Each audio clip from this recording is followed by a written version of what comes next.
So, national carrier and a national crisis. Who's responsible for the mess in Air India? Let's start with Jitendra Bhargav. Mr. Bhargav, as Air India management, this must be a terribly demoralizing time for all of you. But if you were to fix the responsibility for this crisis, whose door would you fix it at?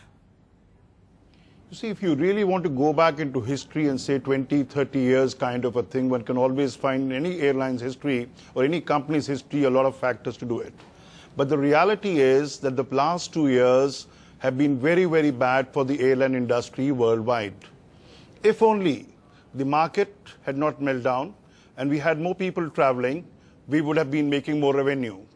If there was more cargo to be carried and there was not general economic recession, we would have been making more money. So it basically boils down to a situation, what is the gap between earnings and expenditure? But Mr. Bhargav, in Air India's case, the expenditure is excess of 5,000 crores. Mr. Bhargav, you seem to be suggesting that the entire crisis within Air India is linked to the global recession, not to mismanagement, not to too much political interference, not to being treated like the private property of the government of India. It couldn't surely be only about recession. No, Barkha, I'm willing to say, go on record on this. If government policies were a cause of Air India's current problems, can anyone explain as to why is Japan Airlines going through a difficult problem? Why are airlines worldwide going through difficult problems? Why has IATA revised its forecast upwards from $9 billion loss to $11 billion loss? There are problems on hand. In India, the problem is more pronounced, and therefore the share of Indian market, Indian airline industry, including Jet Airways, Kingfisher, the loss is higher because ATF prices are higher. We have had a large kind of explosion in the low-cost segment. The fare level that we are witnessing are lower levels. So if you apply, I'll give you one example. For example, our Bombay-New York fare in 1998 was 40,000 rupees. 10 years later, it is 43,000 rupees.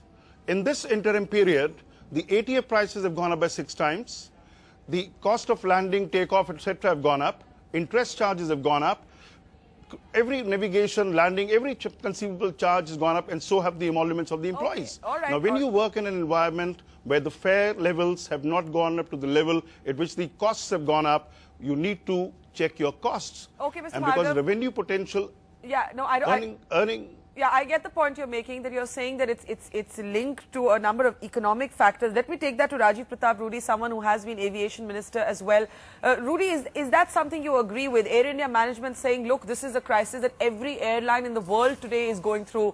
Even if you take a look at British Airways, for example, it's completely cash-strapped. So why do people make so much of Air India's crisis every time it happens? Well, Mr. Bhargav is trying to do his job well in these critical times. But there are questions that there are other airlines in the world also having similar problems, whether it's Singapore Airlines or Etihad Airlines or Emirates Airlines, and there are many airlines in this present situation also doing very well. The aspect which is most important, what has created all this problem is not the losses, but the losses which are inexplicable now. If I recall, in 2007 when Air India and Indian Airlines merged, these were the people, and this very management said, by 2010, there would be a profit of 1,000 crores. Now, you proceed with certain decisions in the government, you try to substantiate it, you try to build it up, and on the day you announce that there is a loss of 5,000 crores. What the pilots are saying, and these are the executive pilots, and executive pilots are a part of the management, these are not the union pilots. Now, their question is, are we responsible for what has happened to Air India? Who defines whether the loss should have been 5,000 crores or the loss should have been actually 1,000 crore? This is the biggest question which is being asked. And the situation which has arisen today is that there is no money to pay. The debts are about 15,000 crores over and above the debts which have been created on fleet aircraft acquisition. Okay. Tuba.com